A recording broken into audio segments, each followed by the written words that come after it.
What's up, y'all? We absolutely love it when you watch us, but especially here on The Sweat. I'm Emerson Lotzia, riding solo in the host chair. Tonight's rundown, by the way, we're focused on quality, not quantity. I'm going to introduce him here in about 10 seconds. Baseball, football, a special trailer for a new Showtime sports documentary. So I will be asking the hard-hitting questions. This guy's going to do his best to answer them. DK Live's Alex Jankowski.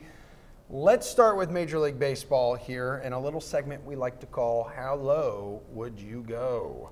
So in your season-long fantasy draft, what's the latest round that you let these players fall before you've got to scoop them up, okay? So let's start with Vladimir Guerrero Jr., who's not going to start the season in the big leagues, is the favorite by some to win the American League Rookie of the Year. So take it away.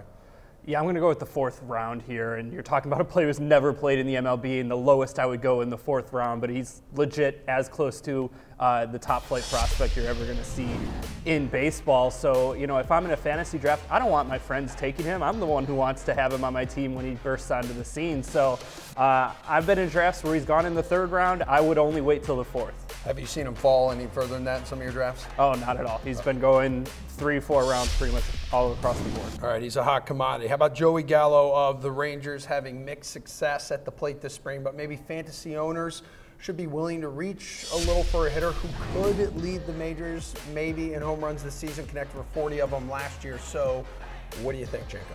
I'll go with the seventh round here, but with a caveat that it really depends on the structure of your league. And if you're in a point system, I think you have to take him higher because those home runs are just going to add up. You're talking about a guy with 40-plus home run potential. But if you're in a category, system where something like strikeouts or batting average are going to be weighed similar to home runs, I'd wait a little bit because he's really going to suffer in those areas.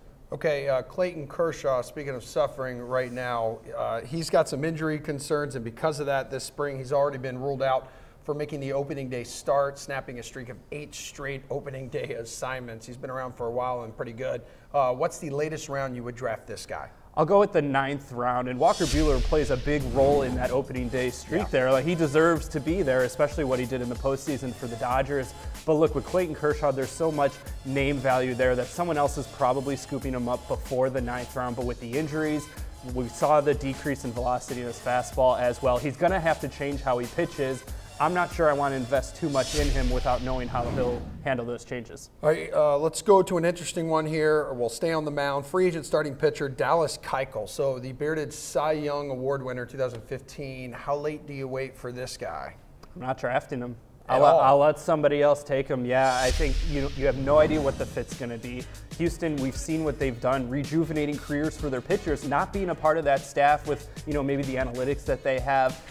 He's going to take a step back, and you really don't know what the fit's going to be. So I'll let somebody else take him. If he's there on, in the waiver wire when he finds his new team, I'll happily scoop him up if the situation is right. Yeah, you assess the situation first. You got some time, but it's going to take him time too to ramp it back up. Now he's still not in with a club, so similar with Kershaw, I'll let somebody else take him a little bit earlier. I'll wait and see. Okay, I know the reports have him talking still with Houston and also the Braves, reportedly interested. Scott Boras, his agent, saying he's been working out. He's got his own kind of spring training going on. If he's back in Houston, yeah, get him back on my team for sure. All right, good stuff. Janko, thank you for the help. We're going to discuss Super Bowl odds with you on the other side of this break. But first, Showtime Sports' documentary films this new multi-part docu-series titled Action. It explores the legalization of sports gambling and its evolving impact on the gambling community as the industry navigates a landmark 2018 court ruling, peeling back the curtain on a once taboo industry during its most critical juncture. The 4-part series will premiere Sunday, March 24th at 8 p.m. Eastern and Pacific on Showtime. So check this out. Legalizing sports gambling now, might as well legalize cocaine and crystal meth.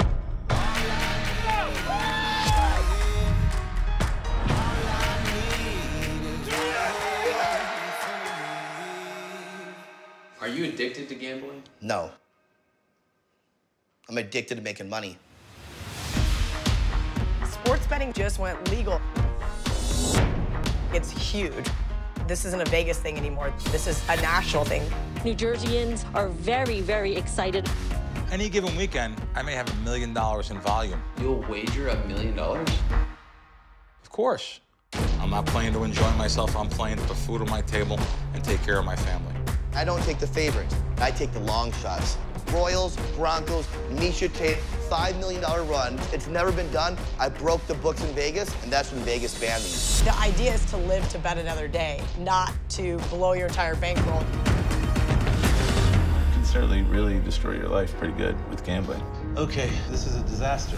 In 2018, the American people lost $118 billion to government-sanctioned gambling. Haters only hate on winners. There's no one like me. You have that vision and a big set of fucking balls.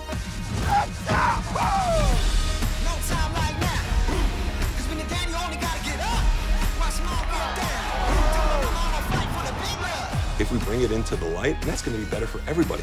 This is the most obvious thing of all time. Sports betting, collectively, all 50 states, it's billions of dollars.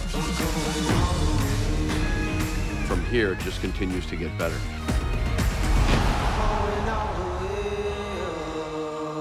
Loss, win, worth it. What's up? Back here on the Sweat, Alex Jankowski has returned as well. So we hit on baseball in our last segment here, which means we can now turn our attention to the NFL. Now, more specifically, odds to win the Super Bowl, and you tell us if the ones we give you for the following teams are too high or too low, or too short, too long. You guys all follow along at home. After trading for Odell Beckham Jr., the Browns are all in on the Super Bowl right now, dude, and are now tied for the third best odds on the DK Sportsbook to win it all at plus 1,400. Cleveland's never won a Super Bowl. Do you believe these odds are too high or too low for Baker and company? They're too short. Yeah. Man, I mean, come on. The third best odds, and throw even out the narrative that we're talking about, the Cleveland Browns of all franchises, but the idea is still we have to see how this team gels and how they work together. There's still some question marks, especially on defense, and then just factor in what you're talking about in the in the conference, getting past going to Foxborough, beating the Patriots, going to Kansas City and beating the Chiefs in the playoffs when it matters most. Baker showed obviously a lot of promise in his rookie season. 7-8-1.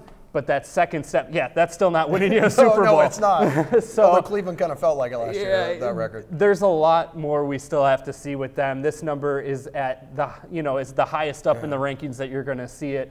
Maybe wait a little bit to see if it dies down a little bit, but no, too short. Right, let's go to another team that just seems to be in the news cycle constantly. That would be the Raiders. Their odds to win the Super Bowl are still not, good. They're very bad, even after trading for Antonio Brown. Do you think plus 7,500 is too high or too low? I'd say it's somewhat where it should be. I'll still go that they're too short, though. There's just so many holes on that team. You look at all of the moves that they made last year, and bringing in a piece like Antonio Brown, obviously it's huge. They added Tyrell Williams as well. Really, Derek Carr has no more excuses now. He's really going to have to start to perform. A little skeptical on whether or not he'll be able to. And I already mentioned the Chiefs when talking about the Browns. You're more or less playing for a wild card already. So a lot of issues there. I mean, I'd love to see him give Oakland a great send-off their final year there, but I'm not seeing it. Real quick, because there have been some reports that they're interested in Kyler Murray. How much would that change your opinion there? I mean, the odds would likely change a little bit. I mean, they'd have to trade up, probably. I mean, you're talking about a guy who's probably going number one, but then, you have the whole learning curve that you have to talk about, a rookie quarterback. So, maybe the hype will bring it that number even more shorter, so I'm still staying away. All right, now I want you to be real with me on this one. The Jaguars appear to be a legitimate threat to return to the playoffs now that they have their new quarterback in Mr. Nick Foles, but do you think their plus 3,500 odds to win the Super Bowl are too high or too low? Come on now. Hey, come on. I'll help you out here. I'll go there too long, man. Okay. The defense is still very legit. Yep. You're talking about a division that's still winnable. I think, obviously the Colts came through. Andrew Luck showed that he's back to who he is, but you're still talking about a winnable division. You're talking about a quarterback in Nick Foles who, just goes out there and slings it. And, they have some playmakers on that offense. They were just so hamstrung by Blake Bortles at quarterback. I like a lot of those receivers running a, kind of a West Coast offense, shorter routes, run after the catch style guys. I think the offense, if they can start to turn the corner, the defense is going to be there. So I'll help you out here. I'll go too long. Yeah, maybe Leonard Fournette can return to his 2017 form. He's got to prove it this year too. Get some weapons around Foles. Okay. Anywho, let's stay in the Sunshine State where the Dolphins' odds to win the Super Bowl. They're not very sunny. In fact, Miami has the worst odds of any team at plus 15,000. Do they deserve this, or should their odds be a little different? I would say they definitely deserve this. Anytime you sign Ryan Fitzpatrick as your quarterback, you're waving the white flag, right? Even if he's coming in as a backup, he finds a way. Tanking for Tua he already. Always finds a way to be the starter in that situation. Not even factoring, again, you're in the Patriots division, you're playing for a wild card, but this team is built.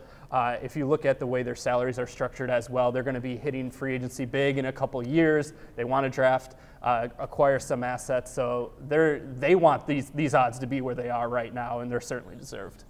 Alex Jankowski, thank you, Pleasure my friend. as always. Appreciate it. And thanks for all of you at home for sticking with us here on The Sweat. I'm Emerson Lotzia. Until next time, follow us on Twitter, Facebook, YouTube.